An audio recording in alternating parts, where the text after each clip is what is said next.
Welcome back to Movie Masters, guys, and today we've got something very special for you. We are talking about the Sirui. I'm not sure anyone really knows how this is pronounced, but the Sirui or the Sirui or the whatever it's called, the anamorphic lens. It's my first anamorphic lens. I just got this yesterday, and I want to talk to you all about it. Now, I must say I've tried this out on both my cameras, the Sony FX30 and the Sony A7C Mark II, and it does work on both of them. I will mention, before we go any further, the Sony FX30, as long as you have the latest update, and the FX3 has an automatic desqueeze monitor inside the camera. So you can go into the settings and select desqueeze 1.33, which is what this is. And then what your monitor will view will be the desqueezed footage.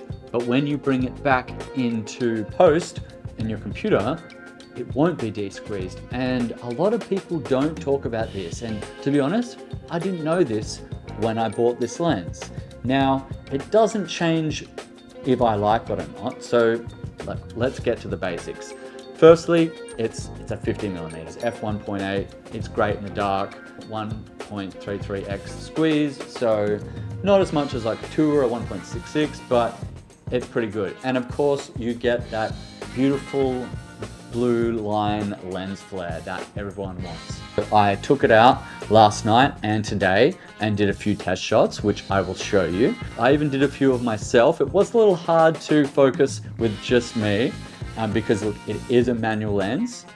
As far as the build quality goes, very sturdy. It's not made of plastic. It has a nice turning focus. It has a nice aperture ring. It's all declipped. So it's like a cinema lens, but an anamorphic cinema lens. But it's just not very big. It's very compact.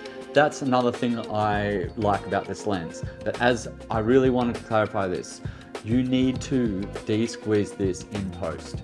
So whether you're using DaVinci Resolve or Premiere, there are several different ways you can do it. I will show you one of them. Okay, so what we're doing here is we drag the clip into the session. This is in DaVinci. Then you can see this little button here. Unclick that button, because if you don't unclick that, it will move both parameters. So we want to make it zoom 1.33. Then we open up the settings and make sure that your time frame is set to the right format. Now, there is some cheat sheets online for this format, depending on how wide you want it or want to display. Anyway, here I'm just showing you a little quick color correction to give it that cinematic look. Chuck on one of my LUTs and boom, put on some stabilization and press play. Look at that, cinema magic. So it doesn't have inbuilt stabilization. So I tested it on both my cameras, the FX30 and the A7C Mark II. Now, I will admit, I got a better result from the A7C Mark II. It's full frame, so obviously you're gonna get better low light, but when you're viewing it, you know, you don't have that option to see it desqueeze. You're not gonna know really what it looks like until you get it in post. Well, that would be the only disadvantage, I would say. If you have, say, a Ninja, like a Ninja V, Adamus Ninja, that can also desqueeze the footage. And I believe, please someone correct me if I'm wrong, it can even output the desqueezed footage. So that can be really useful. You bake in the desqueeze. As I said, that's only with the Ninja V. Maybe there are other field recorders that do that, but to my knowledge, I've only got the Ninja V. Anyway, enough about me talking about it. Let's have a look.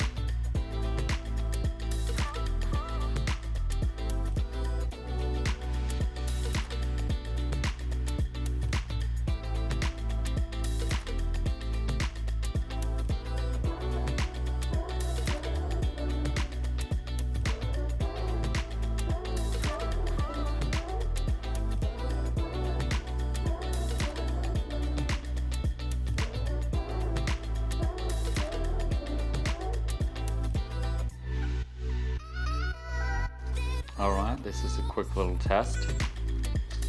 Audio and video test. I think this time I have the focus right.